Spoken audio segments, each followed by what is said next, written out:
Edition of Mornings in Meridian, about 9 minutes into the 7 o'clock hour as we kick off the first hour of the two best hours of local live talk radio here in East Mississippi and West Alabama, of course, on the FM dial at 102.1.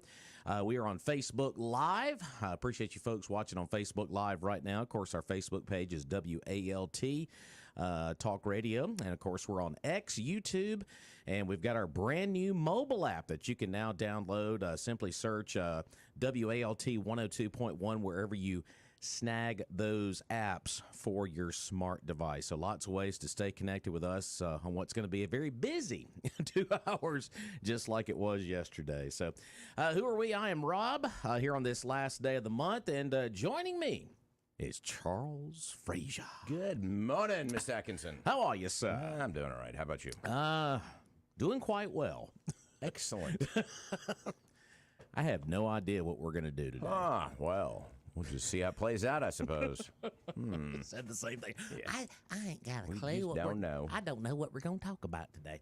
Well, we never really do when you get down to it. Yeah, I know. It Yeah, evolves, yeah. so. As Toby Bates, who fills in from time to time here on the show, always says, it's the exhaustive show prep that starts at 4 a.m. up here at the radio studio. Yeah. So, but no, it's going to be a very interesting show today. And, of course, our phone line, another way to stay connected. That's how we want to hear from you, obviously. And you can leave us a comment on Facebook as well. But our number is 601-485-9191. But we are going to have a guest coming up at 7:30 this morning, representing the Meridian Little Theater. They have a big fundraiser coming up for the big game, rather. So, but we'll talk more about that coming up as they're looking to raise funds for the Meridian Little Theater. So we'll tell you more about that and how you can support MLT. Great organization here in our community. Just does fantastic shows out there all the time, and good folks. And we'll talk about that coming up in a little more than 20 minutes. But obviously the hot story, we covered it for, the entire show yesterday, and that was the work session that went down yesterday at 9:30. Well, I say 9:30-ish. Down at Meridian City Hall, and I told a lie yesterday. You did? I lied to the listeners yesterday. Well, at least you're admitting it, so that's good. Making amends. Yeah. All right, let's hear it. I'm not running for politics or anything, so. I said I wasn't going to be able to go because I just got so many irons in the fire here at the station, but I was able to move some things around and attended the work session yesterday. Suffered through it. All right. So was there work being done? Well, I get to City Hall. It's probably about 9:20-ish when I walked in the building, and of course, always kind of in awe of the building. I'm like, here it is, the cathedral. But anyway, exactly. Go Taj from a City Hall. I'm walking up the first floor. I take the steps on the way up, and I hear just this big crowd, and I'm like, wow, this is going to be a lot of folks here. And I got to the third floor, and it was a big crowd for this work session. And, of course, a lot of media members were there yesterday, and it was a lot of folks representing the Jimmy Rogers Foundation that were there in attendance yesterday. Of course, Leslie Lee was there yesterday, along with several of the board members. A lot of supporters there in the audience.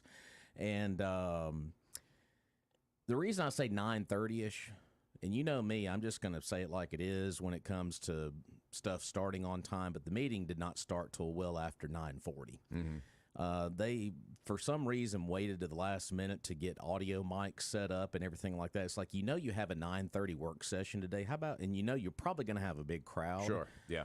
Let's be a little more prepared next time for that. So they finally get things rolling at about 9:41, and shortly thereafter, Mr. Norwood, who is the council president, made a motion to go into executive session to discuss economic development. And everyone kind of looks at each other like, are they really talking about economic development, or is that a crutch just to clear the room so we can get our ducks in a row before we have the open discussion? So backpedal, what is an executive meeting or whatever session? Basically, you have to clear the room, and it's just for the council. Everybody out is basically what he was saying. So everybody kind of looked at each other like, I don't know if they expected this large of a crowd to show up, because they had to, every seat was full in the building. Sure. Well, in the third floor, in the council room, rather.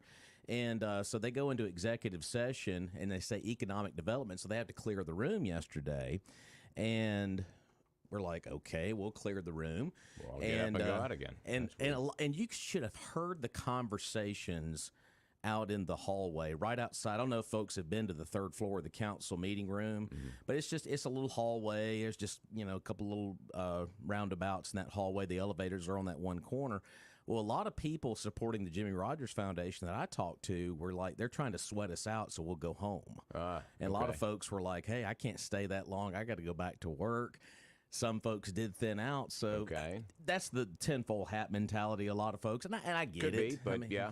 And then about 30 minutes later, they rejoined with the work session, and that's when the fireworks started. And, okay, so did they justify the executive session? No. And why wouldn't they do that at the end of the council meeting? No, they did not. Yeah, so I think you may have a point there. It sounds like it was a strategic move. Yeah, that's kind of what we were all thinking there in the hallway. And, of course, the two groups that did speak yesterday, I know we got a phone call on the line. Caller, just hang on one moment here. We're just trying to lay things out what happened yesterday. And we do have some more information since we had our show yesterday that we got actually a very interesting piece of information from the council in the city of Meridian we're going to talk about. But the Meridian Public School Foundation of Excellence spoke first and consisted of three folks that were up there at the table. Of course, Neil Henry, who I can't say enough about Neil, what he does in our community. He's involved in a lot of different organizations. He is on the board there for that organization, along with Larry Gill, the Marion mayor, who's done a great job down the street in Marion. And then Teresa Hodges. We've actually had Neil and Teresa here on the show together to discuss the organization and how you can support it.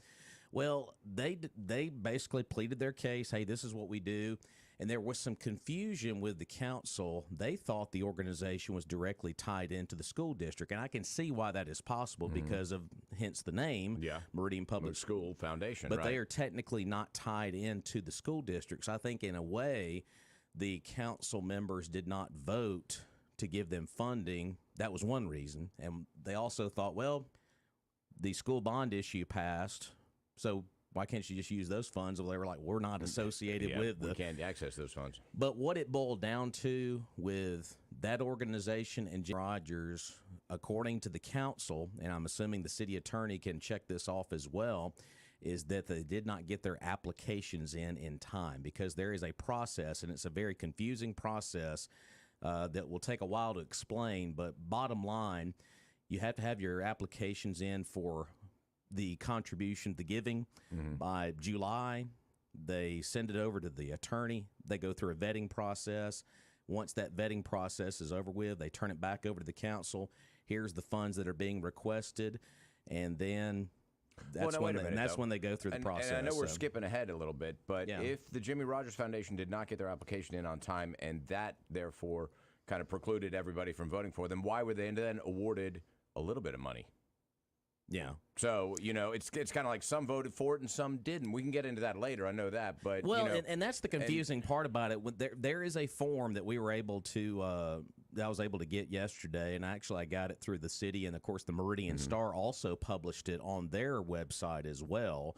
And you can go check that out. Of course, Glenda and all those folks down there do a great job with their writing, and were there yesterday covering the story. But what they do after they go through that vetting process, the council sees the amounts that are being requested, and then you have a 5-person council, and they look at that amount. How much do they believe they are, I guess, deserving to be awarded, and they give a dollar amount. But in order for that organization to get any kind of funds, it has to pass by a 3-2 vote. So when you look at the form that was published on the Meridian Star website and what we have here in the studio, it says on there that the Jimmy Rogers Foundation, it says they did receive money, but they did not. Because it did not pass by a 3-2 vote. Only 2 voted for it, right? Okay, because you basically take whatever dollar amounts out of the 5 and you divide it by 5, and that's the funds they would get, but it's got to pass by a 3-2 vote. And they only had 2 votes for it. And they only had 2 votes for it, and which, by the way, there was a lot of finger pointing by the council yesterday talking about a secret vote. Well, Charles, I don't know about you, but I'm not a very smart guy, and a lot of folks out there just want things done simply. I've always been taught when you do a vote in a council meeting or a board of supervisors meeting, I think most times us general folks that are not politicians think a vote would be what? A verbal vote, right? Raise your hand, right? Yeah. However it is, either physical or verbal, of course. But yeah, but make it known. But Mr. Norwood, he was the most adamant one yesterday about there being a secret vote. Secret vote. Well, yesterday when we reported on the story, we basically quoted a story from WTOK that was published on January the 25th, where the word anonymously was used, Right, several times in the article, and that's what we reported on yesterday. But when you look at this whole process, and they said this is the process that has always been done when it comes to charitable contributions when they go through this process, because there is a fund set up in the city's budget. It's about $400,000. It's kind of don't know what it's not an executive fund, but it's basically set aside for stuff like this. And they have to get all this approved for the next fiscal year when the budget gets approved for the October going into the 24 fiscal year. So that's why the deadline was here, and there. Sure. So like I said, I know your mind's about to go because it's a lot to digest. So what did Mr. Norwood say about this secret vote? Was he saying that there was no such thing as a secret vote? There was no such thing as a secret vote. It was it's all public record. It's all public record. Well, if it's public record, vote verbally. Yeah. And did they not vote verbally yesterday? No, there was no vote taken yesterday. Okay. It was just a work session, and I'm assuming they could potentially put it on the agenda for the next council meeting. Okay, so this was the report that you sent to me was from the January 20th. Yeah, that was from the December 19th vote. December 19th vote. Okay, it was that long ago. Okay. And there is some very eye-opening details about that document that we're going to get into coming up here on the show. But I know we had a caller waiting for a few good minutes here, but let's go to the phone line. Hey, caller, welcome in. Good morning. Wow. Patriots. Woo, it's early. Yes, we missed you yesterday. What's going on, Haz? Well, my thinking on this anonymous or secret vote, why do you have to do that? Are you too scared to put your face and your mouth where your vote is? Well, they're saying we're not voting for a pledge in a fraternity where you blackball somebody and nobody knows who dropped the blackball in. Well, this is taxpayer money, and we need to have accountability and transparency. Yeah. Make a little chart, put the organizations down one side, put the council members on the other side, and stand and deliver to your constituents your vote. Y for yes, N for no.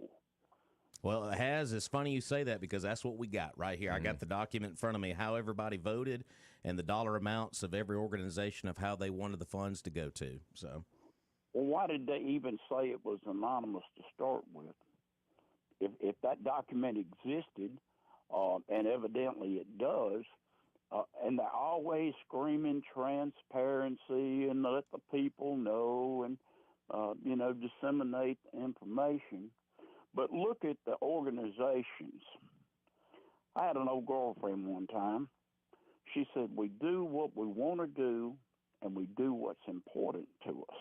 If it's important enough to you, you will engineer a way to get it done. All right. But they're supporting organizations that they use. Okay? And, here it is. Everything else just takes a number and waits in line. Now, this Jimmy Rogers thing, I don't know enough about, Jimmy Rogers. I know a little bit about his life and all, having lived in Meridian forever. But this thing has been going on since, I think, 1953. Yeah, they said yesterday this upcoming festival will be the 71st. Wow. Yeah. And so, this is every bit as much part of Meridian as the iconic 3-foot building. My thinking on this, if you're not going to fund worthwhile organizations and you're clamoring tourists all the time and, we want the tourists to come, if you're not willing to fund that, don't fund anything. Don't fund anything. These other organizations, root hog or die. You're on your own. And, here it is. The taxpayers are paying for this. That's our money. That's not their money. Mm-hmm. All right, this Boys and Girls Club is basically a daycare center.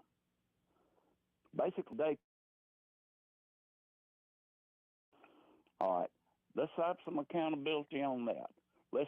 Why is that priority number one over something that benefits a larger majority of the citizens of Meridian with their money? Mm. Okay. Now, here it is. We have seen the power of the people with the CTE. We have seen that come to pass. And they try to tap dance and circumvent the vote and suppress the vote, every day thing else. But the people won in the end. The people need to stand this time. Shut it down. Spend your money somewhere else. Spend it online. Spend it in another city. Spend it in another county until it gets back on course. Oh, that's hard. Well, too damn bad. I'm sick of hearing this Mickey Mouse mess. And yeah, these people are elected to govern over us, not to rule over us. They are accountable to us. Mm. And it's just like yesterday, like you said, they knew this Jimmy Rogers thing was going to be priority number one with the people. They were up there ready to rock. But no, they kind of put something else in and tried to wear them down until they, Yep. I've got to go to work for a living, Yep. or I've got something more I've got to get done right now. They tried to wait them out. Don't let it work. Don't let it work. Stick it in their face every day. Okay? What are you going to? What things are more important? Are you going to fund the Mardi Gras? You going to fund Juneteenth? What are you going to fund? But it's about what they want over what the citizens demand. Mm. And there needs to be a line of demarcation here. If you're going to fund one thing and you're going to put $91,000 in this Boys and Girls Club thing, you're going to put that in there, but you're not going to fund anything for the veterans. You're not going to fund anything for Jimmy Rogers. Why is that exactly? Because it helps your people. It comes down to that. It always has and it always will. So get over, grow up, put your big boy britches on, and see the cold light of reality. The people need to hold these elected officials accountable. Just like the police chief, just like the MPD, all these other branches of this government, they exist for the people. But you can vote with your wallet. You can vote with your purse.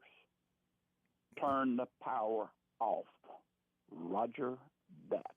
There we go. The has spoken this morning. So yeah, and it's interesting because obviously we talked about the vets yesterday, and what this report says is that the attorney has advised the council that they cannot do what was requested by the veterans, and that was an in-kind donation. Yeah, it was there was an in-kind donation of a trailer and $5,000. There was one, just to be official on that part of it, the attorney said they couldn't do that in kind, which if by law, sounds like to me that's legit, but there was still one council member that did vote to give them $4,000, and to be official, it was George Thomas. The rest of the council members voted no. So they asked for a trailer, which they couldn't do because that's the in-kind? Yeah, and then an additional 5,000. Yeah, so the 5,000 was eligible. The 5,000 was eligible. The trailer was not. So they still could do the 5,000. So there you go. So that's how the veterans vote went. It went 4-1 against, with one voting for, and that was George Thomas. And just to clarify again, Jimmy Rogers Foundation did not apply. On time. That's what the council said yesterday. And is there any kind of accommodation for that? Do they have a late application where we can, we're overlook it, or they made the rules, so can they not, Well, Leslie Lee said yesterday, and I'm quoting from the Meridian Star here. She said the Jimmy Rogers Foundation had been invited to apply for funding after visiting the council back in September, and believed that invitation meant its application would still be considered. Is what she said in the meeting yesterday, because they said the deadline for applications for the charitable giving is in July. Because obviously the new fiscal year budget has to be approved by October. So there's a process they go through in those months. The attorney has to do his due diligence. You got to make sure you're a legit nonprofit. Is there money in the bank there through deposits and whatnot where you can match the donation? Da da da da da. But yeah, with that organization, and I believe with the organization that Neil Henry and his folks were a part of, neither one of those organizations got their application in time, is what it boiled down to, according to the council and the city attorney yesterday. But yeah, the foundation folks were not very happy yesterday. And I will say this, there was a lot of talk yesterday among the folks that were there. There's other cities that would love to have the Jimmy Rogers Festival. And if Meridian, the city of Meridian, is not going to support this with a charitable donation, then it could get very ugly for Meridian as far as that festival goes. But when you have something that's been around for 71 years, that could go away. Not saying it's going away, just saying that was some talk yesterday. Yeah. Why won't you do something for something that's been around for 71 years? But the statement was made, but the max gets more money and more money and more money because, well, of the food and beverage tax that was voted on. They do, and they also got $64,000. Yep. So we'll get into more of this later on the show. We're going to talk with the Meridian Little Theater next, so stay close.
All right, welcome back into Mornings in Meridian, 7:34 here on the last day of January. Can you believe it?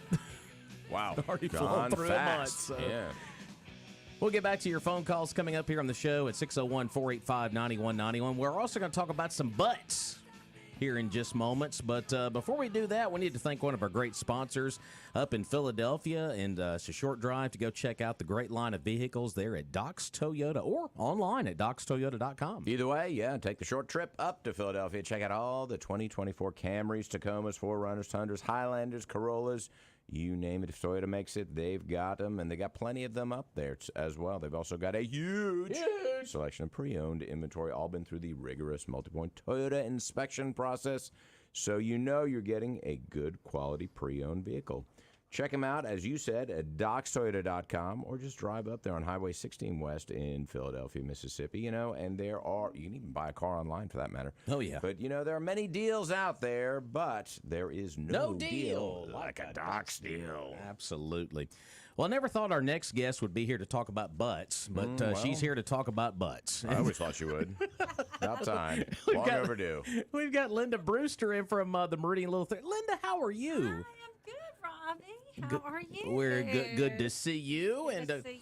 Well, of course, the big game is coming up on February the 11th, and if you want to celebrate with it's coming swiftly, isn't it? Don't do it. Shoot. Oh, God, he did it. Be here before we know it. That's just one of many that's coming. But the Meridian Little Theater is looking to raise the roof, right, Linda? Yes, we are, and we're doing something in conjunction with that big game on Sunday, February the 11th. We, Robbie, are trying to raise money for a new roof on that theater. Oh, wow. Yeah, that building is 75 years old. Wow. And, it was built with a flat commercial roof. Right. So it's been repaired quite a few times. It's been notched up and whatnot, but I'm telling you, sometimes we have buckets. We have had buckets back there in the back, Oh, even wow. on stage and stuff. So, Everybody's getting ready to go on stage, and it's like, bucket here, bucket watch, there. Watch the bucket. Yeah. But so we've had to do that. But we have been given a really nice grant from the Mississippi Arts Council. Awesome. To do this. However, we have to match it with a percentage. Okay. So this effort here with selling the Boston Butts is our first real effort to start raising that money. So what we're doing is we have to pre-order their Boston Butts, and you can buy one for $45 or two for $80. We do have to have pre-orders in by the 5th, though, because Okay, so by February 5th, that's next Monday. Oh, yeah. Yes, Okay. it's really easy to do, and then they'll pick them up on Super Bowl Sunday. They can just drive through the theater. Have y'all been to the theater? Right? Of course. Oh, absolutely. It's a great venue. It really is. But anyway, you can drive through the little portico there. We'll be there. We'll have your name. You will already have pre-ordered, prepaid. We will just hand you your butt through the window of the car, and you can go home and enjoy Super Bowl Sunday. hand your butt through the window. Get my butt handed to me. How are we going to fit two butts through the window? We're going to find out. Yeah. Hope you got a big window. The jokes write themselves. They really folks. do, They yeah. really do. So, well, of course, February the 5th is when you need to get these orders in by. That's next Monday because it's getting here pretty quick. So, And it's easy. I mean, you can go to meridianlittletheater.com, and there's a QR code on there, or any board member will have tickets. But it's so easy now just to go online and do this with this QR code. Go ahead and Stacy, or you can call the theater, call Stacy up at Meridian Little Theater, and she's always there. She's the one you need to talk to about this and about any tickets you might want for some upcoming productions, which we still do have a couple coming up. fantastic. Yes. Do you want me to tell you a little? Absolutely. Okay. Absolutely. Well, okay. We've had a really good season, and this is our 91st season. Wow. I know. It's 91. just hard to believe, really. But we just got through doing the children's production. We do a big children's production every year in January. And we I don't know how many children were on that stage, 50 maybe. But they bust the children in from all over Lauderdale County, Meridian Public Schools, and even to Butler, I think, had buses. coming in. Wow. They did 4 shows a day for a week, and then that Thursday and Friday, this is just a couple of weeks ago, they had the parents and the public come in to see that performance, which I saw it, and it was awesome. It really was. How'd they get those kids organized? I don't know. Yeah. I'm telling you. Wow. I tell you what, they deserve cats. Yeah. Yeah, they deserve a butt. more organized than a Maybe two Chick-fil-A drive-through Yeah, line. that's right. That next one coming up is the complete works of William Shakespeare. Oh. And if you don't have tickets, you can call the box office and get that. And then the big one coming up is Sweeney Todd. Really? I didn't know you. Yeah, Wow, okay. That's a big endeavor, isn't it? Yeah, that is going to For be folks interesting. who know anything about it. Yeah, absolutely. They may not. Now, our director is Tiffany McGee, and Okay. she's awesome. She's gonna direct it, I think, as like a dark comedy. It won't be gruesome or anything. Yeah, I mean, I was wondering. I was wondering yeah. the angle right there. That's okay. it. I mean, yeah. there's several different ways to Yeah. produce this and Yeah. direct it, but it's gonna be great. They're Yeah. already in production. They already have the cast members. It's great music. It's gonna be awesome. Yeah, that's And going to then, be of good. course, and then next season is, I don't know yet what the productions are, but hey, when I do, I'll come back and tell you. But If I knew, I couldn't tell you. We got to keep that top that's secret, right. right? We're gonna keep that We'll know secret. that in June. But for now, we really are needing everybody's support, and it's going to be fun. You know, like I said, we're trying to raise the roof one butt at a time. So please come and order your Boston butts, okay?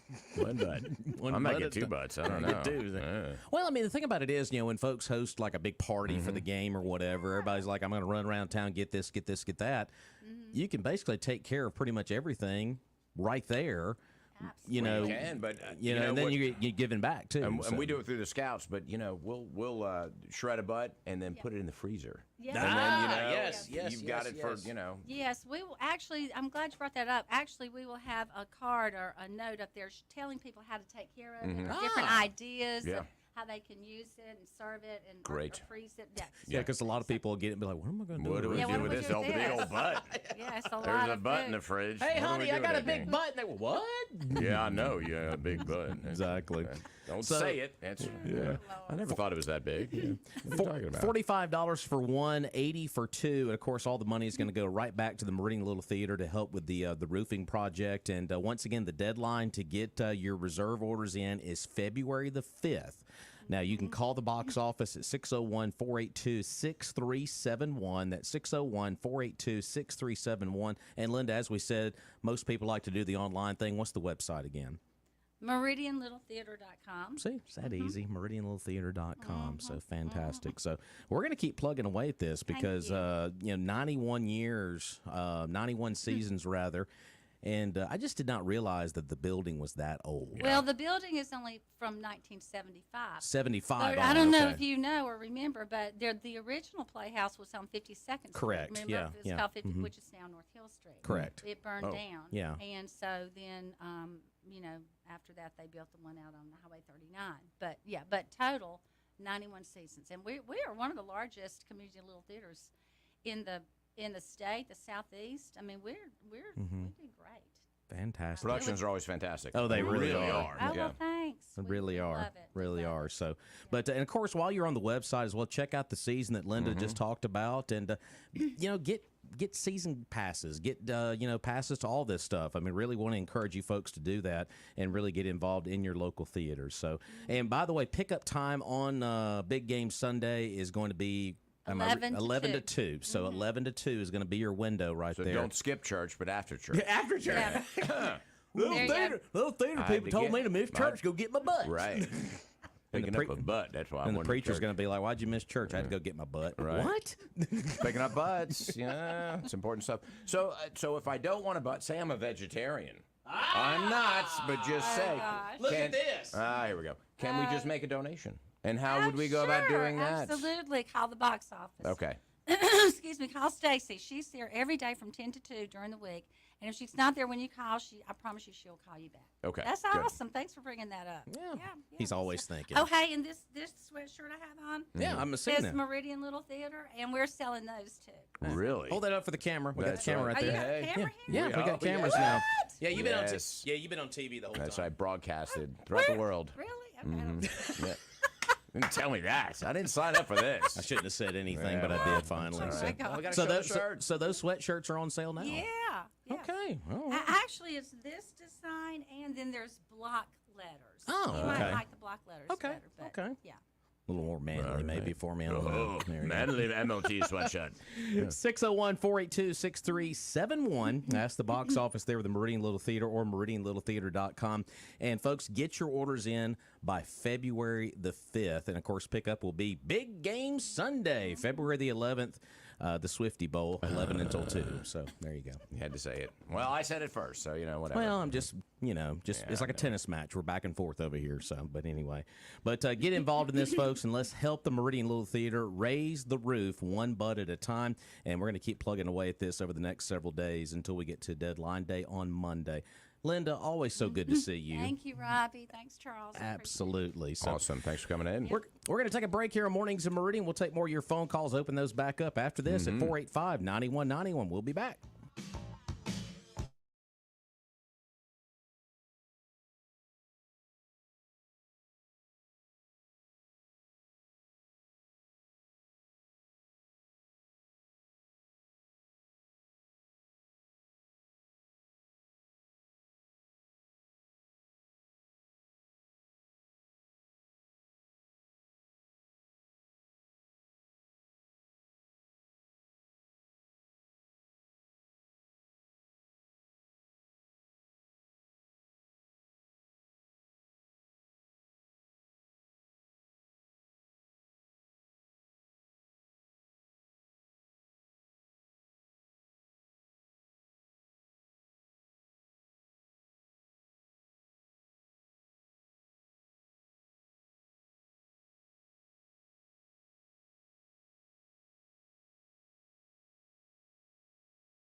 All right, welcome back into Mornings in Meridian. Appreciate you folks making us a part of your Wednesday morning. 601-485-9191. Once again, big thanks to the Meridian Little Theater for stopping by to see us this morning. Folks, support this organization.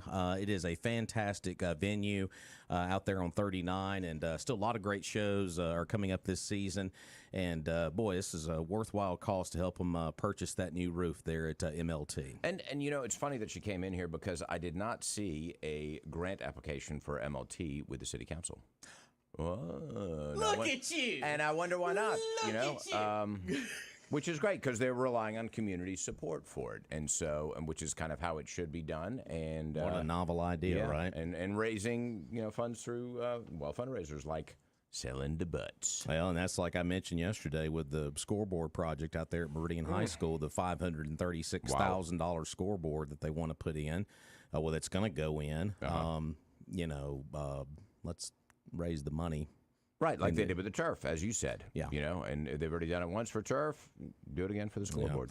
We're going to get into more of the work session yesterday. I know you folks want to chime in and get your thoughts and comments out there. There's still a little bit more we need to unpack from the document. A lot more. But we'll get into that coming up. We still got another hour to go, but let's go back to the phone line. Hey, caller, good morning. Yes, how are y'all doing? Doing good, sir. How are you? All right. No, I wanted to say MLT, they do a good job. I've been to a couple of their skits that they put on, and they were real funny and good. But, you know, I don't get off into Meridian politics, and I've lived here probably 99% of my life or 98%. But didn't they, several administrations ago, have some kind of referendum about the Sunshine Law, governmental services to the people being put out to the public and letting them know it was called the Sunshine Law, or am I wrong? Well, We'll do some checking on that. Yeah. That's a good question. And Well, so, all I can say is I could have promised they had, I don't know if it was 3 county or city administrations ago or whatever, and councilmen changing and supervisors changing, but I could have promised they came up with that Sunshine Law. I just wanted to voice my opinion, and y'all have a great day. Bye-bye. Thank you, sir. Appreciate that call this morning. and that's a good question. You know, I think that he's referring to the executive session that they have behind closed doors, and, Yeah. and that they need to have, you know, the open, you know, kind of forum. When, even if comments aren't allowed, you have to have it, you know, open to the public. I'm not making accusations at the city council for what they discussed behind closed doors, but I'm just referring to the conversations that were had out in the hallway yesterday among the tax-paying citizens of the city of Meridian, that they thought it was very, very unusual. Well, it's not unusual to have an executive session. It happens a lot in these meetings. If you look at an agenda, it happens from time to time. After the fact, when they have a meeting, they'll post the agenda on their website. Well, sometimes they do. And it's not uncommon for that to happen, but I just thought it was interesting. Well, the meeting started over 10 minutes late yesterday, and then you start the session off with a executive session, and you last 30 minutes, and people just in the hallway thought, they're trying to sweat us out, so we'll leave. Well, so. if nothing else, and this is, you know, there's nothing legal or illegal about it, but it's inconsiderate. You've got that many people in there, and you have to have respect for your constituents, and you say, you know what, we'll table that executive session because we've got such a large audience. And I'm glad you said that, because Mr. Davis on the council really just he didn't get, like, you know, preachy toward the crowd there, but he made the statement, George Thomas made the statement to TOK, which I've got several pieces of audio we're going to play from their story. And great reporting across the board yesterday, by the way, too. We were down there. TOK did a great job. Meridian Star had a great article online. And just a lot of good stuff. People actually doing their jobs for a change and checking a lot of boxes. Nice? So, but you know, the one thing that that I took out of that meeting yesterday is that when you have that executive session and that 30 minutes you're waiting around, people are going to thin out because I got to go back to work. But Mr. Davis sat up there yesterday and was like, I wish we could get a crowd like this all the time. We have the meetings this day and this day and this day. And I'm like, well, you know what? People took the time out to come here today on a 9:30 meeting. You have the meetings on at 9:30s, and of course the other meeting, what is it, the first or third, second or fourth, whatever it is, and the other meeting time is at 5:30.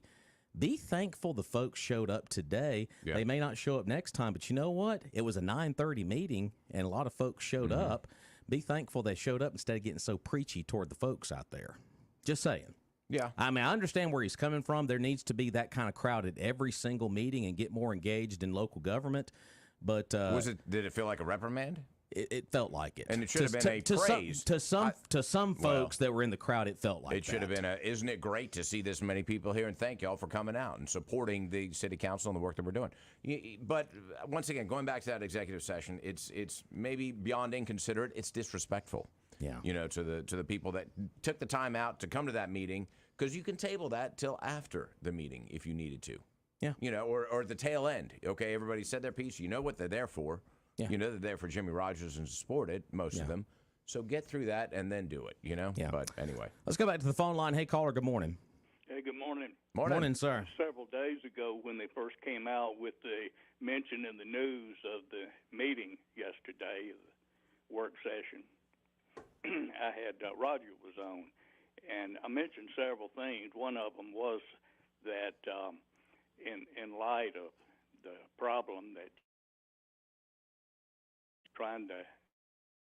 that was needed or requested, that if the city is experiencing hard times because of a lack of tax collections or whatever revenues collectively they have to deal with, why they can't get the money from tourism that is derived from the 3.2 bed tax collected. That started back in the 90s, I believe, somewhere in there. Mm-hmm. And I believe the money is kind of an odd thing. I think it goes to the board of supervisors that at the time had the new horse barn, some people call Ag Center. Mm-hmm. And some funding was given to them, and then the money, a lot of it or the rest of it, went to tourism.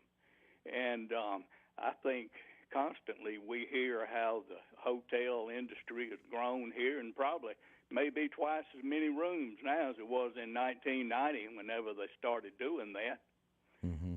And what do they do with that money? They just spend it all on state games and Special Olympics. I would think that Jimmy Rogers' event would be a top priority type of consideration to get that money from them. Well, and it's funny you mentioned that, because yesterday the statement was made, this festival has been around for, I mentioned earlier, 71 years is coming up this year.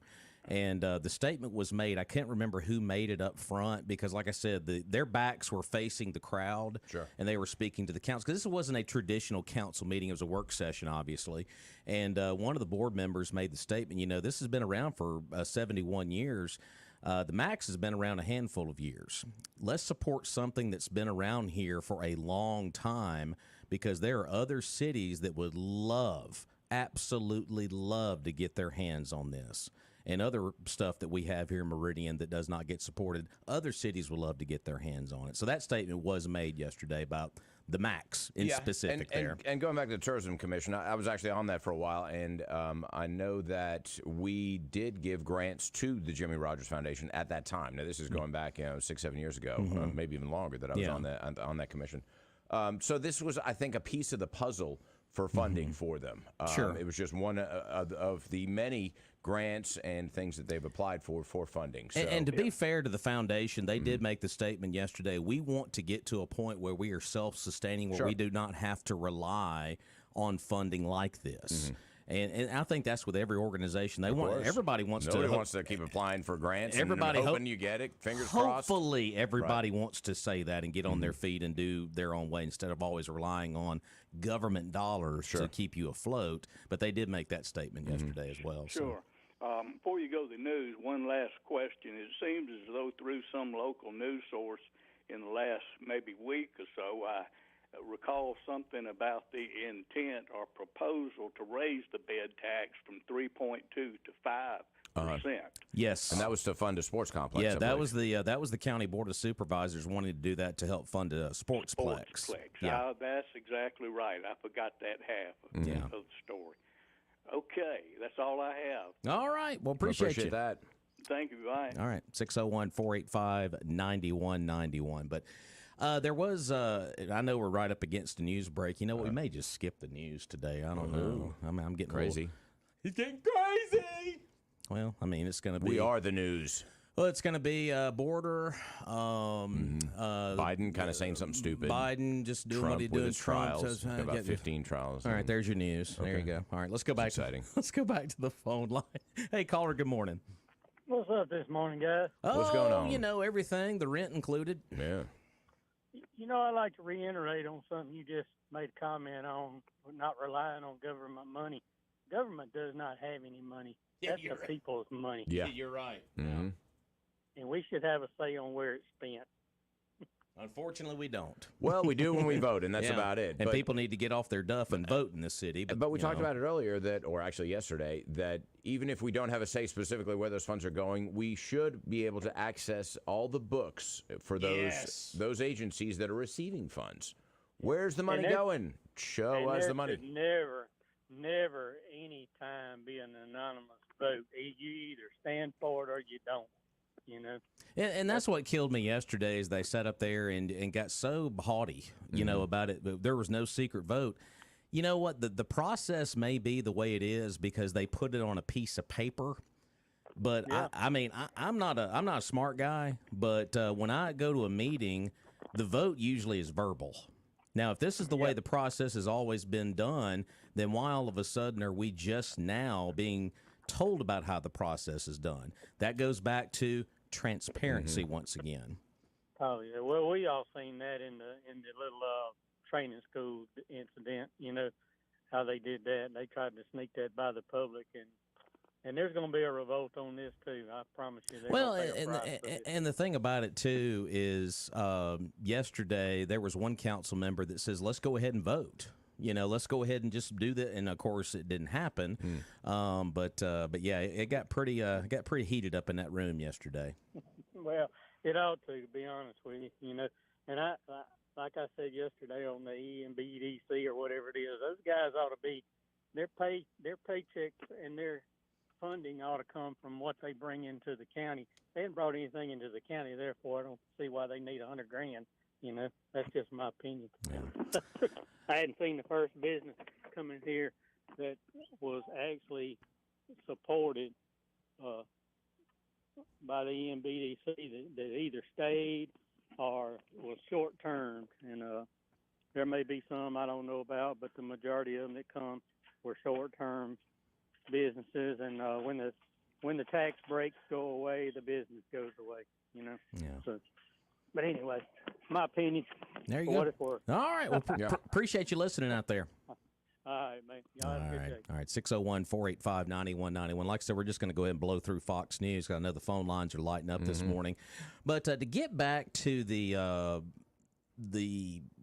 guess you would say chart that we were able to obtain through the city of Meridian. The Meridian Star also has this published on the article that they published on their website, meridianstar.com. It is a listing of all of the grant applicants for fiscal year 24. And I'm not going to go through all of these, but I want to go through the ones that obviously are topic of conversation. And the Jimmy Rogers Foundation obviously has been the big one that we've been talking about this morning. And of course, we talked about yesterday as well. And that was the reason for the rowdiness. Well, I say rowdiness. I mean, folks getting a little passionate yesterday.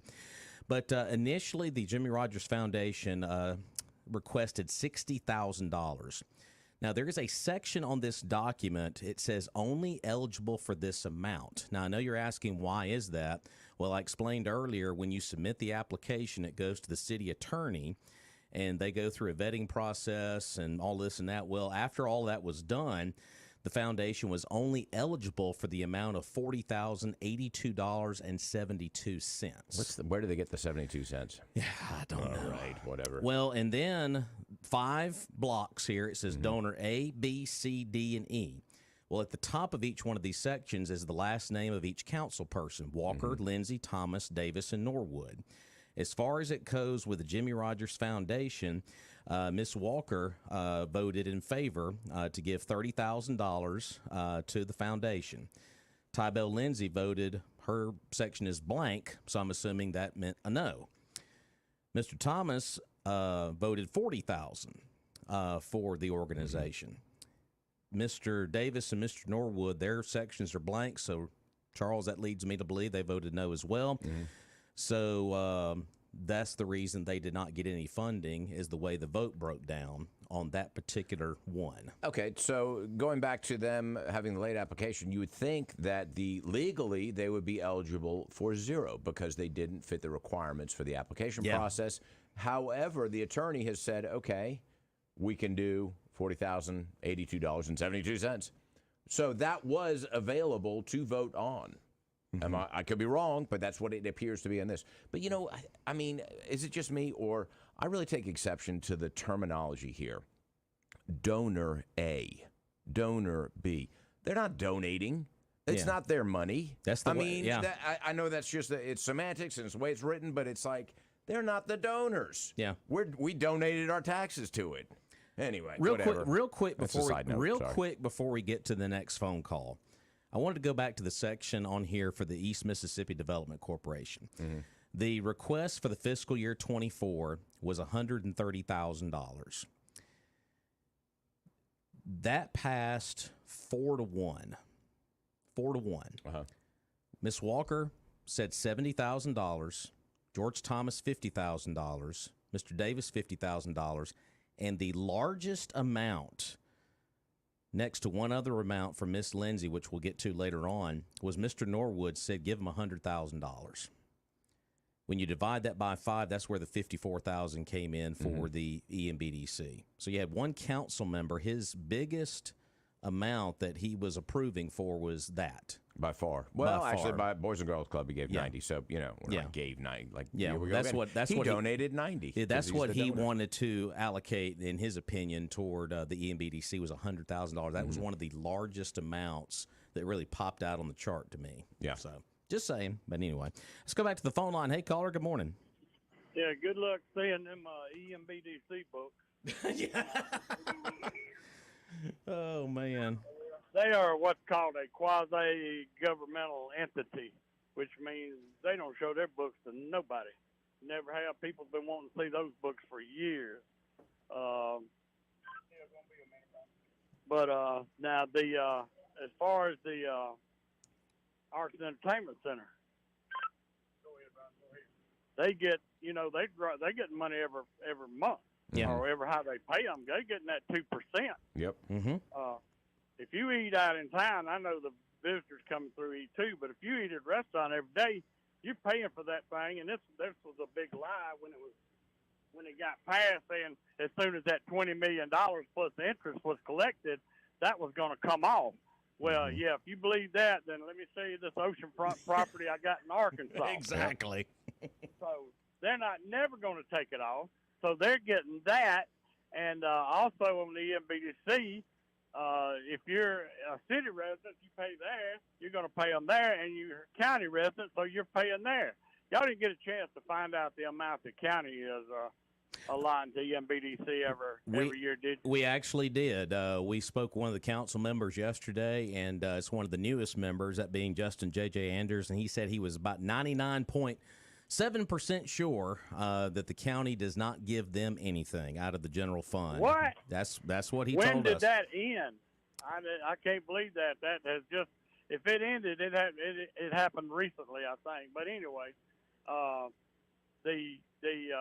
gosh, it was one of. Oh, tell me what all in the Jimmy Rogers Festival entails. Do y'all know off the top of your head what all is done on the festival? I know. This past year, just kind of going off top of mind here, Chuck. They had a couple of weekends of different shows. They had stuff like during the week, these symposiums, these workshops for singer and songwriters. I mean, it's more than just one weekend. They've had it almost is a month-long deal that they have now. So well, that's what I'm saying.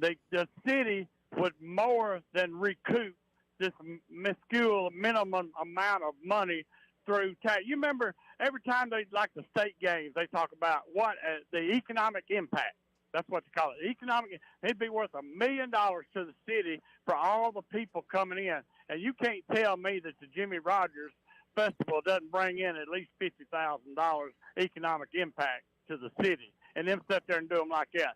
Now, what is this money that's going to this school? It's, what did they agree on? $50,000.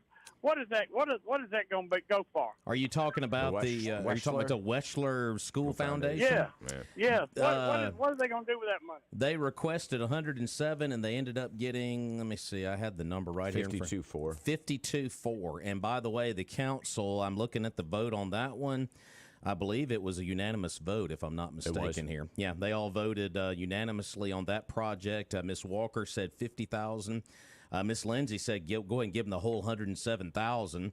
Mr. Thomas said 10,000. Mr. Davis said 70, and Mr. Norwood said 25. You take those totals, divide them by 5, and that's where the 52,400 came from. Okay, to be used for what? Does anybody know? That's a good question. The only thing we know for sure is the veterans on here.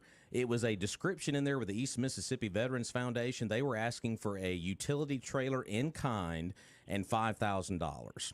And I can that's too much. Well, who wants to do anything for veterans? Yeah. Yeah. I mean, you kind of understand them not wanting to do nothing for the veterans, don't you? Yeah. Sure, yeah. Of course we don't. For school or whatever, and ain't got a clue as whose pocket that money's going to end up in and for what it's for. But anyway, that's I don't know.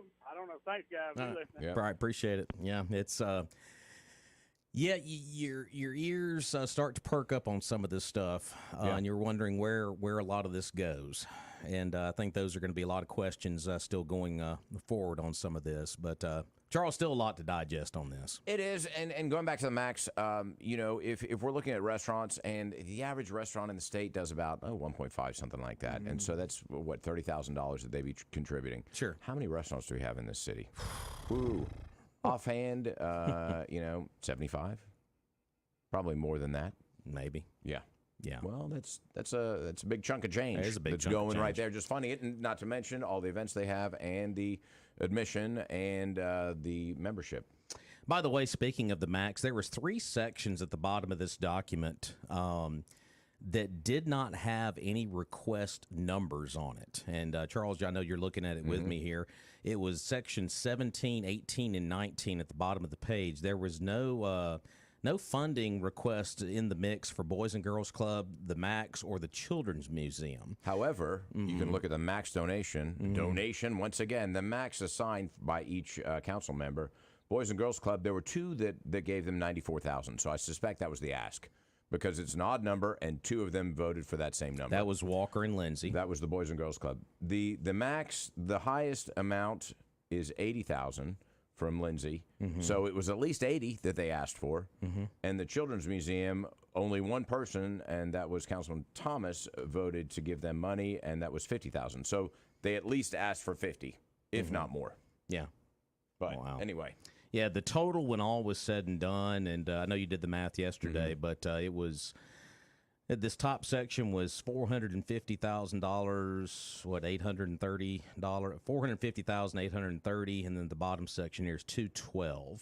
But remember, the article that I mentioned earlier said that the funding that they have set aside for contributions and giving from the city is $400,000. That is what's called a legislative fund. And I know the last time we got a copy of the City of Meridian's budget, there was a section on there labeled legislative fund. Right.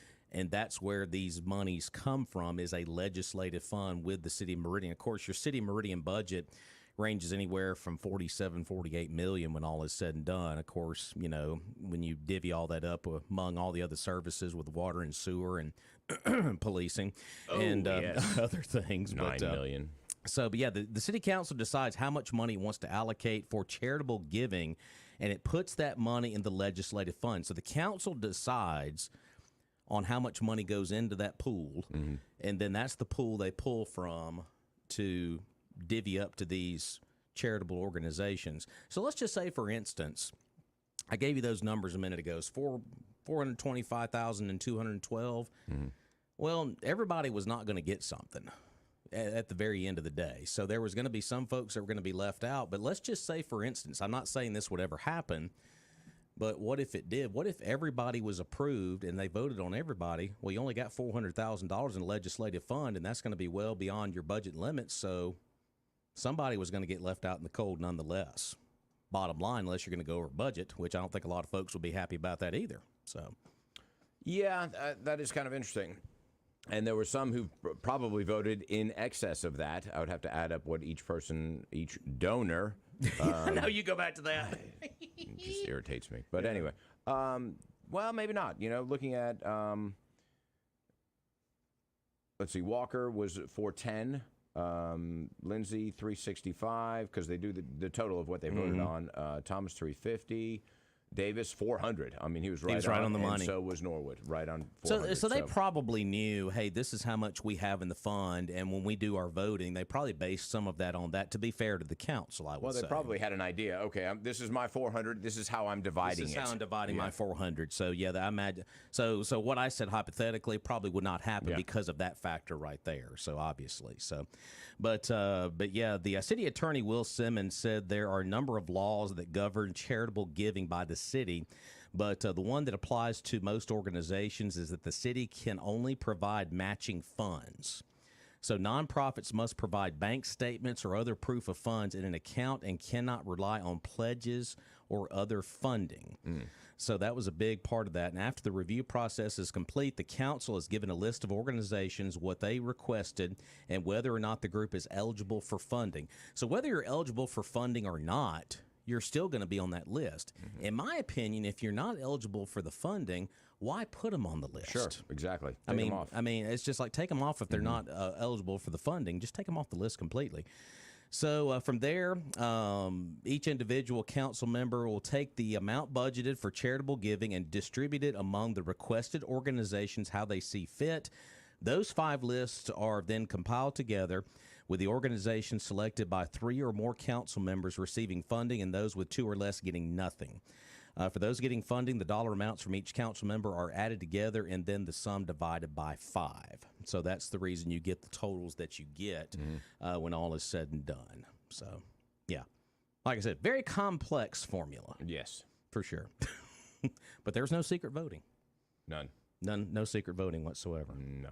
But what do you think is going to happen? There was no ultimate decision made yesterday on what the council is going to do going ahead, specifically with the Jimmy Rogers Foundation and this $60,000 request. Do you think it's going to be put on the agenda for a vote, or are they going to stick to their guns here on this deadline of the application? Because the statement was made yesterday by Mr. Davis that if we break this rule for one, then we're setting a precedent, for everybody else. And I agree with him on that. That's a valid point. Yeah. I think you have rules in place for a reason, although they made the rules. So, you can certainly bend them or change them as needed or modify them. But, I don't know why they can't do a special donation as needed. I don't know if that's within the laws, the Constitution of how this council is governed. Well, let me ask you this. You got the chart available right there. The funds that were approved, and this may take a little bit more time. We may have to do this off air coming up. Yeah. But the funds that were approved, does it reach the $400,000 threshold or not? Or is there some wiggle room there for the city council maybe when they go back into a regular council? I mean, like I said, that may take a little bit more time there. The total donation is $385,000. So there's only about $15,000 left in that slush fund. So really, what are you talking about? That's all they can do. Yeah. Well, Tybell Lindsay, who was very vocal, obviously, at the meeting yesterday, said that she was very much in favor of pledging an annual contribution of $30,000 to the Jimmy Rogers Foundation going forward. And I think a lot of people got really fired up about that in the room. Well, Mr. Norwood said he was against pledging funding for years into the future as the council cannot predict the finances of future city councils, is what he said. The current council has itself basically with 2 ongoing pledges for the max, which is still ongoing. And how much is that pledge? Did they say? Well, they got the pledge on the form there. And they have the Children's Museum on here, which they said was completed last year. Having dealt with inherited commitments from previous councils, Norwood said he will not vote to do the same to others, is what he said in the meeting yesterday. So, yeah. Very interesting stuff there. Well, now, the pledge for the museum, the max, though, is voted on every year. Yeah. Okay, I thought it was like kind I of said. the way. But I know, but the way that well, my understanding, I guess, from what you said was that it was a set amount every year going to the max regardless of anything else. So that was kind of already in the budget and not even included in this. So this would be an additional or... I don't know. Sometimes trying to read these quotes from the council and listening to some of the comments is kind of hard to need put an interpreter. It's kind of hard to put the puzzle pieces together sometimes. No doubt. And which, by the way, I do have some audio that might confuse you coming up. Excellent. We just need a little more confusion. Yeah, we've had plenty of that today. So we're here to confuse. Hey, caller, good morning to you. want to ask Charles, how much does a family-sized turkey cost? Oh, man. How big is the family? How big's the family? Yeah. It must be pretty big, and also a ham. Right. Yeah, exactly. Good Lord. You know where I'm going with this, don't you? Yep. 2 times a year, you can go down there on 45th Avenue, and they're giving away turkeys and hams. Mm-hmm. Yep. Mm-hmm. You know, I mean, that's pretty close to the amount they're asking for.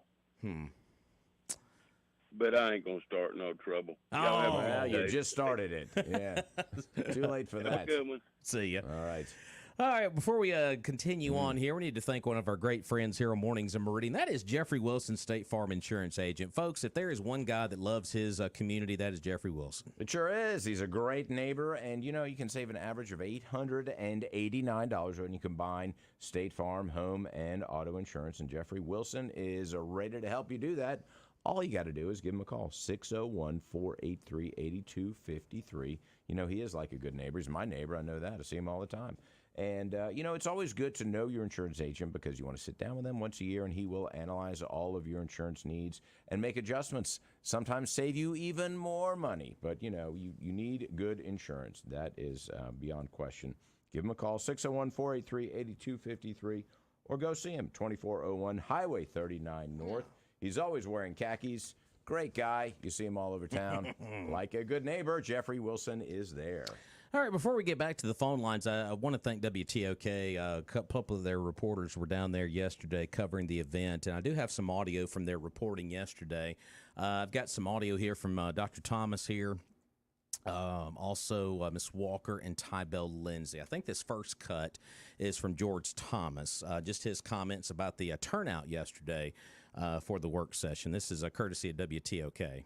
I was glad to see the public involved and wanted to know what was going on with their city tax money. So it's a good thing for people to come to the council meeting. I just hope they'll participate more in the future on other issues. But it's good to see the public having an interest in where their tax money goes.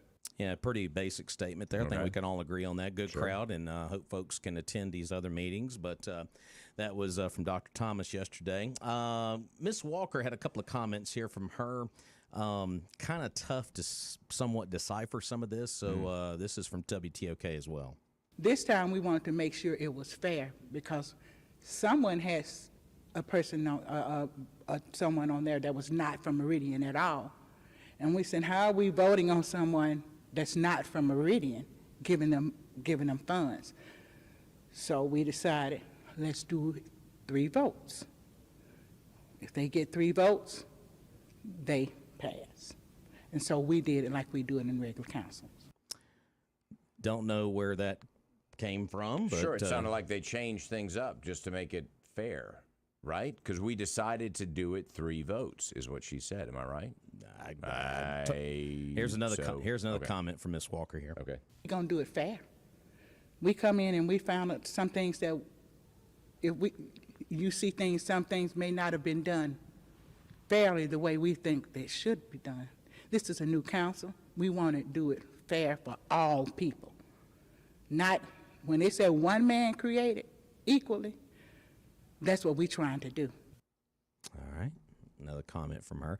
Tybell Lindsay, which, by the way, Tybell's been the only representative from the council that has agreed to come on our show. And we'll try to get her back on here in the near future to discuss this issue and others. But this was her comment yesterday. And after that, I want to go back to the column on the Jimmy Rogers Foundation on that chart that we have. But this is Tybell Lindsay's comments after the meeting yesterday about the Jimmy Rogers Festival and Foundation. It is nationwide. It's actually worldwide. And he's not only the father of country music, but he's the father of a lot of genres, actually, being headlining in rock and roll, songwriting, blues, gospel. And I feel like he is a huge, huge historic part for Meridian, Mississippi, that we are very proud to have him. I voted for Jimmy Rogers because of the historic nature of the foundation, what it does for our community. It really helps with music for our children, with the Boys and Girls Club, with the whole village, with Care Lodge, and all the amazing things it does for the city of Meridian. Charles, let's go back to the the chart there real quick and give me the layout of the vote on how the Jimmy Rogers Foundation vote went. Okay. Again. Well, so let's review. They asked for 60. They were only eligible for $40,082.72. Donor A, no, Walker voted for 30,000, voted for it, and donor B, which was Tybell Lindsay, blank. But she said there she voted voted for it. And this chart does not indicate that. So George Thomas did vote for 40,000, and then Davis and Norwood did not vote either. So there were only 2 out of the 5. So that's why they were awarded, nothing. Nothing. Because they didn't have the 3 votes they needed. Well, the reason if the comments right there, but she did verbally in front of everyone yesterday said that she would vote in support of the Jimmy Rogers Foundation. But when we go back and look at this information, right? This is from the city. Yep. On the Meridian Star's website.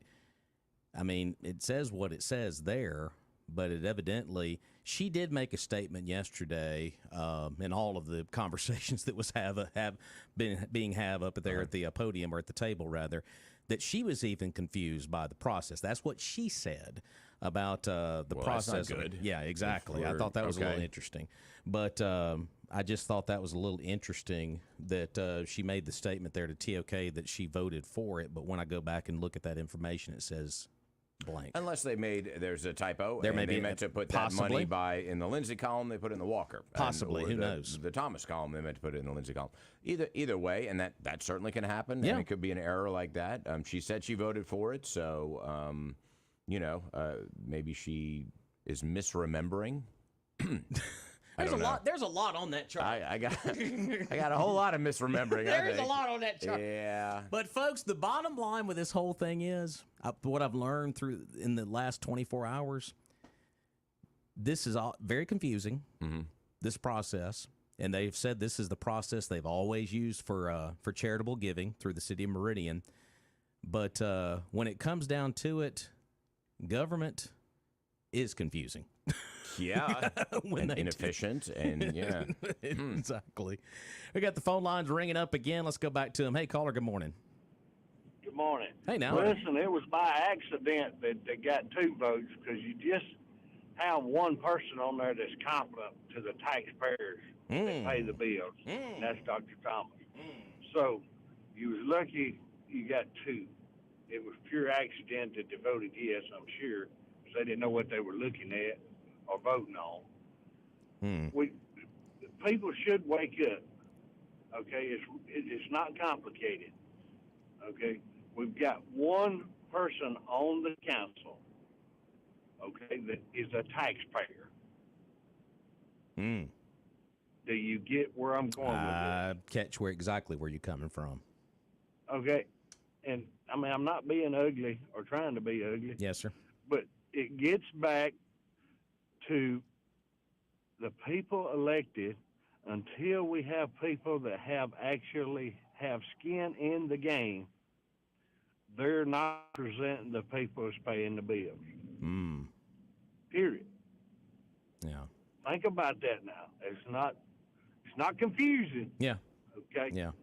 I mean, it's not you can't draw a different conclusion to it other than the fact that majority Charles, the business people pay the bills in this city. Yeah. Majority of the business people that pay the bills do not live in the city, so they don't get to have a say. In other words, we don't have a vote. Yep, exactly. You've got one business person on the council, and that's Dr. Thomas. And which, by the way, just to be completely transparent on the meeting yesterday, Dr. Thomas did not say hardly anything at the meeting yesterday. He just kind of sat there and watched everything kind of unfold, which I think. But he don't usually say anything because I mean he's dead in the water before he gets started. I've actually had some issue with Dr. Thomas, but I'm still on his side when I say that he's the only competent representative on the whole council. And he probably knows no matter what he said yesterday was probably not going to make a lot of difference because of a 5-person council. So they do not listen to him. I mean, he's an odd man out. Yeah. I mean, that's just a fact. And I hate to see it because we give. Look at all the other money we give to other charities. It's giveaways that I'm personally not for. Yeah. I mean, we have private charities to take care of a lot of issues. It shouldn't be the taxpayers' responsibility to take care of a lot of these things. If somebody thinks it's a good idea, by all means, put your money up there and let's, get started. Yeah, exactly.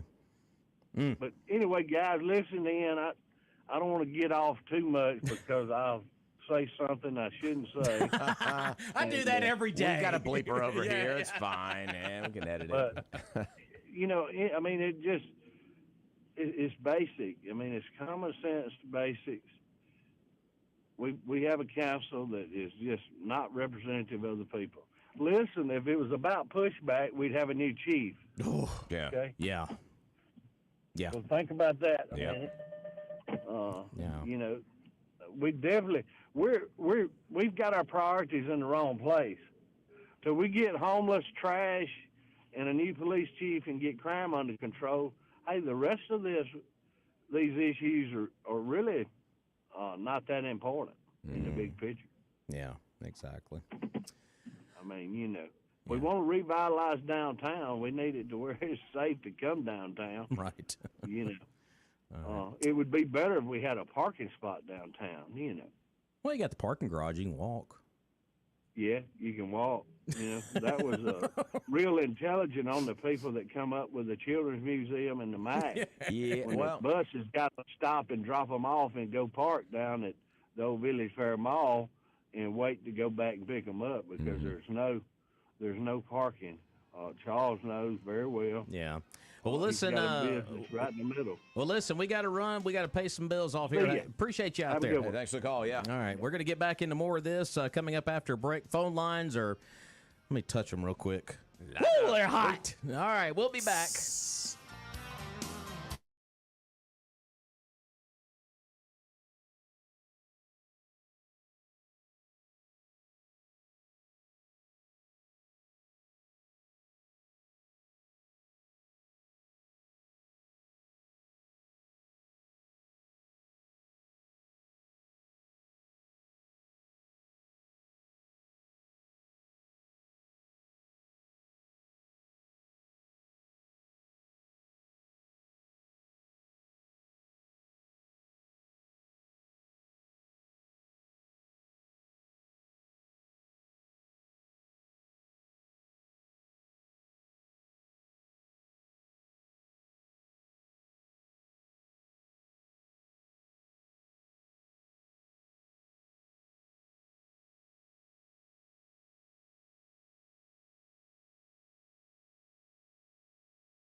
Texter writes into the show, just got this message a few minutes ago. I got a great idea.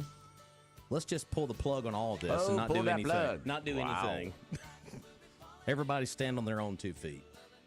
Well, if we could lower our taxes in the city by an appropriate amount, and then we could, kind of funnel that funds towards charitable donations, causes that we think are worthwhile. Yeah, anyway. Before we get to our next phone call at 485-9191, we need to thank our good friend Gary Barber and Gayla Gartman and staff down at Barber & Sons Plumbing, because you want the water flowing in the right direction. That's right, and they did not receive a grant from the city. So just to clarify that. They've been in business for over 80 years. I think they invented indoor plumbing down there at Barber & Sons Plumbing. 1123 26th Avenue, every kind of plumbing part available. And all the plumbers go there, all the contractors, and there's a reason for it, because they have a huge inventory of plumbing parts, and they also will tell you how to repair things. Take a picture of the problem, bring the part in, and Gary will sit and not only tell you how to repair it step by step, he'll tell you a story of how it came to be and just how they developed it. He's just a wealth of knowledge. Like an encyclopedia of plumbing is Gary.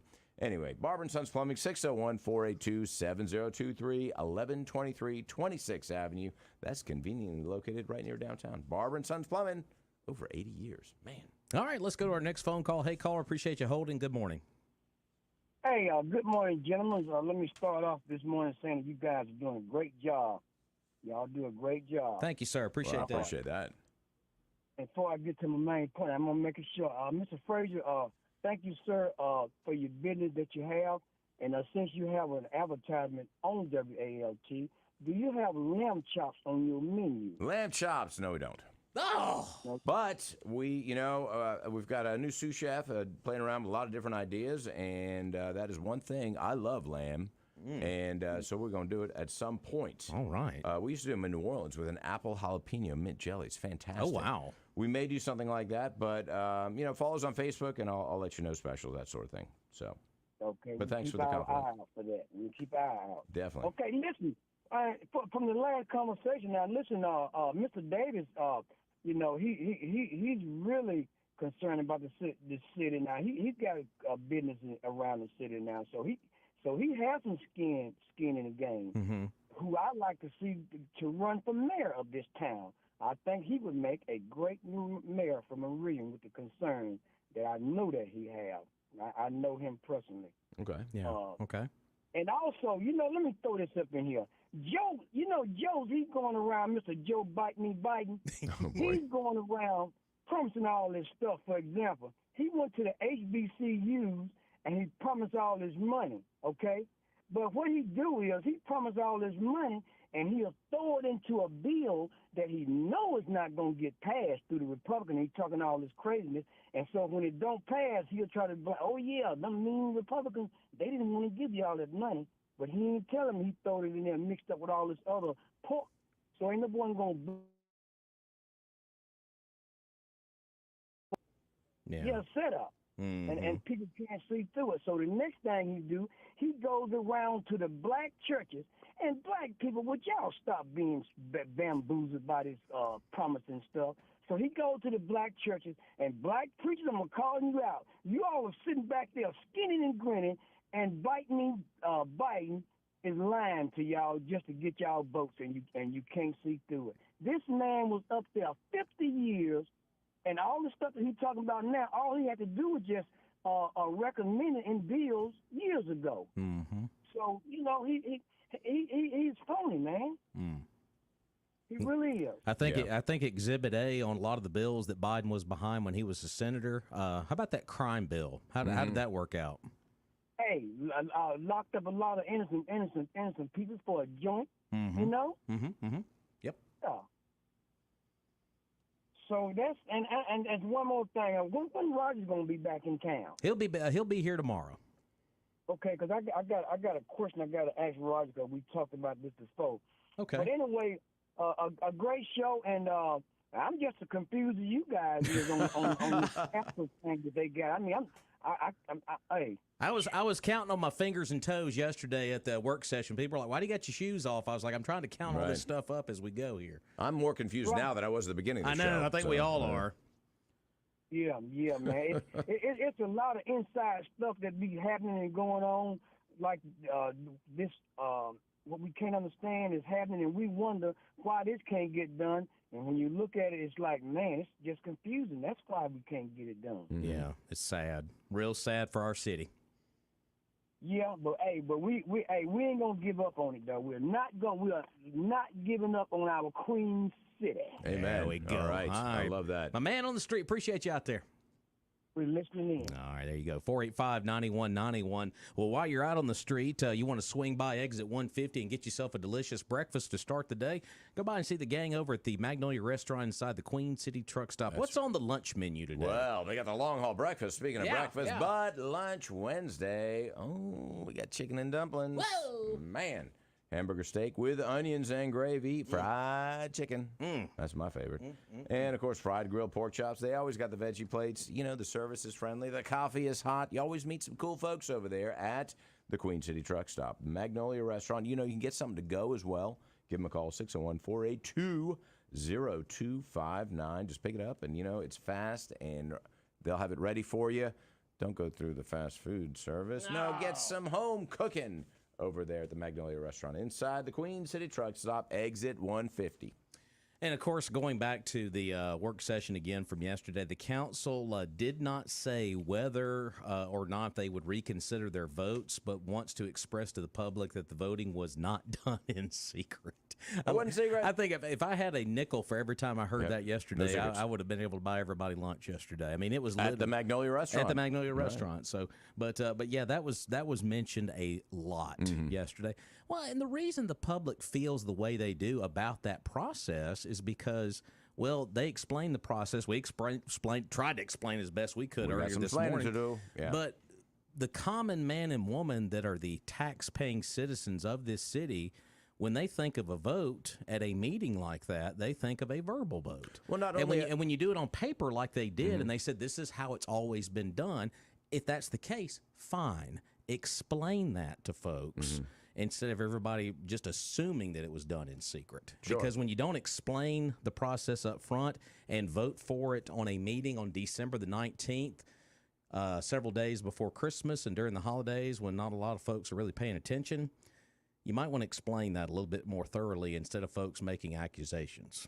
Well, and you know, it's sort of the Robert's Rules of Order, and I know that doesn't apply necessarily to city council meetings and things of that nature, but anytime you're having a meeting, it's all those in favor, vote aye, and any opposed, and then you tally that, and then whoever's recording the minutes, the secretary writes that down. But with only 5, you would say, all right, Walker, Lindsay, Thomas, this is how they voted, and then you know everybody you notate everybody's votes and recap it. Yeah, you know. Do you think the reason the process has always been done this way because they all have different dollar amounts they're having, and when you do a logged vote like that, they would all have to say, I vote yes for this amount of money, and you would vote no. I mean, why do you have to mention the dollar amount? Can't you just vote yes and then put your dollar amount? And why you can reveal that later, but you don't want to kind of influence somebody. So donor A, Walker, presumably she would vote first, and then if she says, okay, I want to go with the full amount, then donor C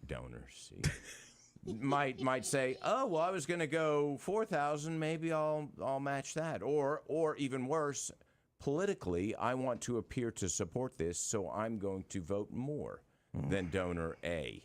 Just for example, and I'm not pointing out any council person, but it does, political rivalries can play into that.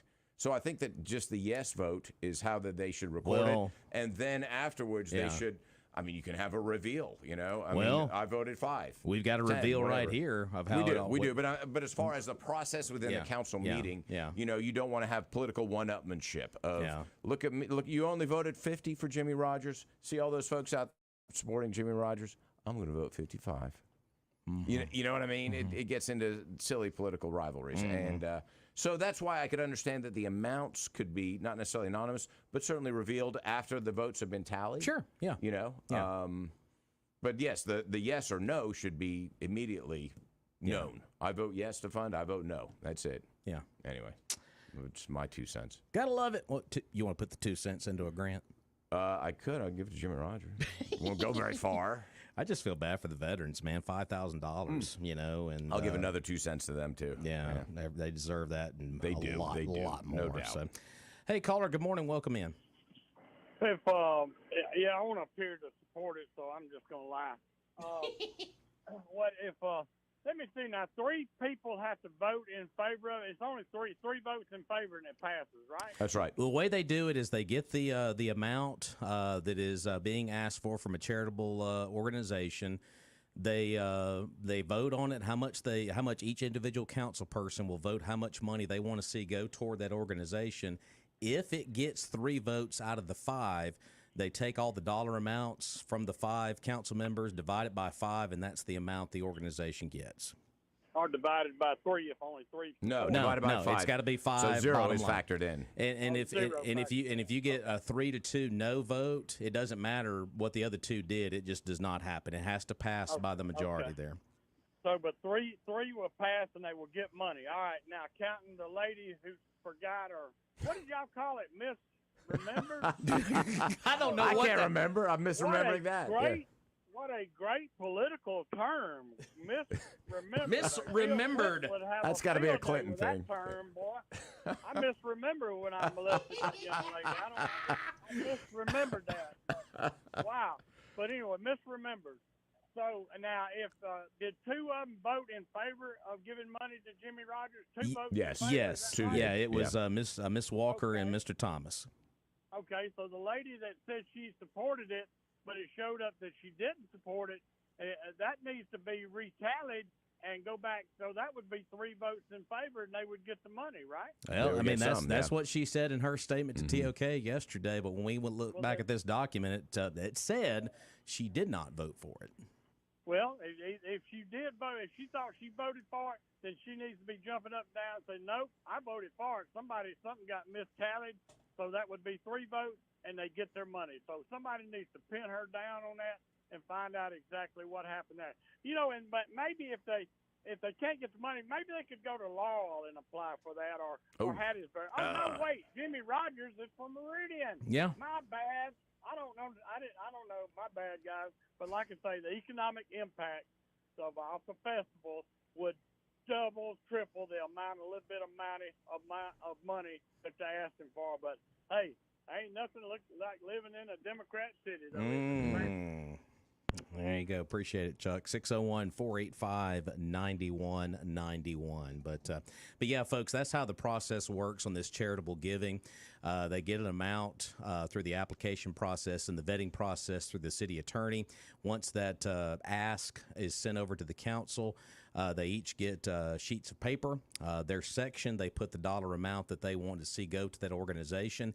If they get 3-2 in favor of it, that's the only way that organization can get the funding. They take all of the amounts, divide it by 5, and that's what you get in the end of it. That's how the process works. If you're still confused, don't worry. We are too. We are too. Yeah. So there you go. All right, it's clear as mud. Exactly. So, but. And of course, we're getting some more comments here on Facebook. I'm getting a lot of them right now. Miss Lawanda, faithful viewer on Facebook, says the council thinks they are the only ones that know how to manage your money. You noticed all the council members were present yesterday. Oh, good point. And she also wanted us to remember that Miss Walker said she voted for Chris Reed. Video said differently during the meeting. Okay. So, Misremembering. But anyway, let's thank our friends down at A&A Glass. Of course, they are located there on Sela Ward Parkway, our 22nd Avenue, and they are fantastic. Just 2 doors down from the Meridian Children's Museum, which didn't get any funding. 601-693-GLASS. Open 8 to 4 Monday through Friday. They're the #1 glass replacement company here in town. Have been for 10 years running. Must be doing something right. Of course, they'll give you a free quote. Work with your insurance company. Fast, friendly. Got great T-shirts, too. And all you got to remember is one name, and that's Adam, because it's A&A for Adam and Adam at A&A Glass. 217 Sela Ward Parkway, 601-693-GLASS. Boy, I think they designed that? I think so. Okay, it was intentional. I think so. But yeah, good folks over there.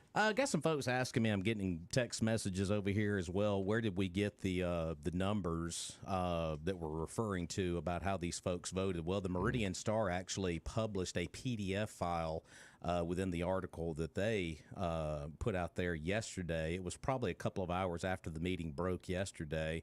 And of course, it's got the City of Meridian seal on it, and it says from the City Council. Ooh, it's official then. So Yeah. if you folks want to see that document, it is on the Meridian Star's website that they embedded within the article. It's like a PDF file. You just click on it, and it'll be a spreadsheet, and you can see everything on there. That's how we obtained the document here at Mornings in Meridian, in case you are curious. Now, who created that file, the PDF? Was that the City of Meridian? It has their seal, so you assume it was? Yeah, Okay. I mean, underneath that, because I just took a screenshot of the actual PDF document for us to reference to this morning on the show, but underneath that PDF file, there was a City of Meridian seal and a lot of other office information there with the City of Meridian. Donor B. Yeah, donor A, donor B, donor C. Donate this.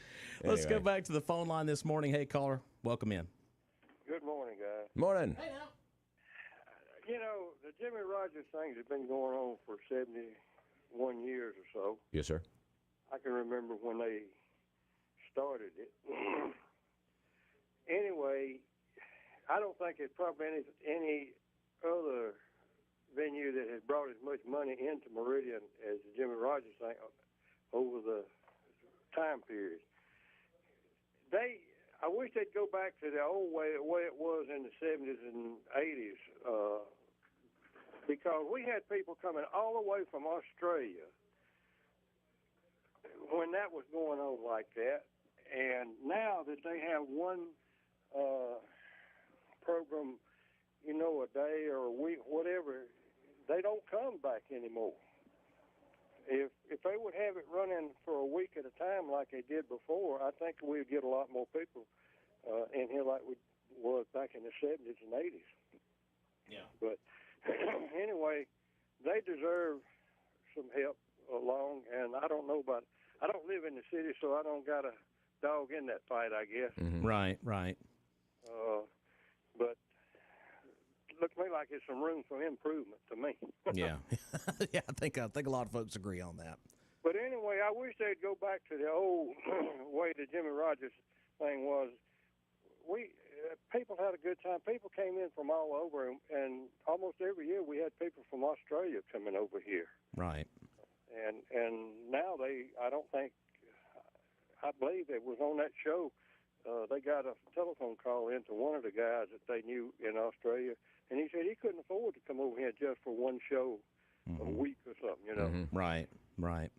So it was something every night, or how was it set up in the 70s? What's kind of the difference between now and then? Man, it went on during the day and night. They had talent shows, and big-name entertainers came. Merle Haggard and them was all down here, Johnny Cash. And when it first started, when they kicked it off with their first Jimmy Rogers program, it was down there just past where the Magnolia Restaurant and all is. Now, you remember when they had that train sitting down there? Yeah, I remember on that. display, that engine? I remember that. Yeah. Hank Snow, Ernest Tubb, I don't know, they're all dead now, but it was a big thing, and it was big all the way up, and I had to move with my job in the mid-'80s, and I don't know what happened. When I came back to Meridian, they were having a show this week and a show next week, and it just went down, in my opinion. Right. Yeah, I think that the cost of those big name performers has just skyrocketed, and so it's almost like we can't compete with these bigger festivals, and their festivals wherever. A lot of them were dedicating. A lot of them. I remember Ray Price and all coming through. So they didn't charge nothing. Really? Yeah. Wow. Yeah. We need some more of that. Yeah. Yeah. Well, listen, my friend, we got to run here. We got to pay some bills off, but hey, appreciate you listening out there. Thanks, man. Great call. Well, I hope the city council ain't voting on y'all paying bills. Well, they might. Appreciate it. Add to the confusion. All right, we'll be back, and we got to take this break.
just a couple minutes away from Glenn Beck. He's doing the creepy staring through the window thing like Wilson from Home Improvement. Yeah.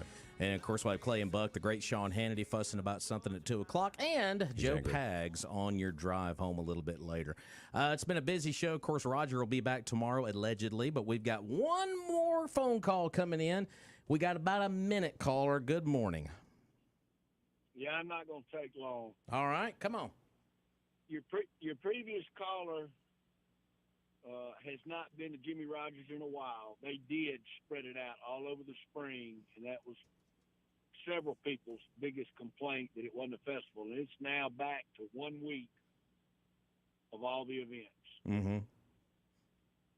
So just in case he's interested in getting involved again, he can get tickets to the whole week if he wants, and it's all in 1 week. Awesome. Okay. I know we're all hoping the city council reconsider this coming up. I doubt it, but y'all have a good day. Hey, thanks. Appreciate You too. that. So, all right, so clarification on that. Yeah. There we go. So, folks, appreciate you listening out there this morning. Hopefully, we've tried to give you all the information and to describe it as best we could. We have talked about butts and city council. I mean, we've done it all. Whoa! Whoa, it's kind of there's some similarities there. That was Charles Frazier, 22nd Avenue, downtown Meridian. It was not me, somebody else. Coming up on the show tomorrow, like I said, Roger allegedly is going to be back tomorrow, and we have a big announcement coming to Mornings in Meridian tomorrow. We have a special giveaway for Valentine's Day that we're going to talk about on the show tomorrow. We're not giving away butts, though. But no, get your butt from Meridian Little Theater. There we That's go. Right. Folks, have a great day. We'll talk to you again. God bless you. And as we always say, buy local. I've come to know.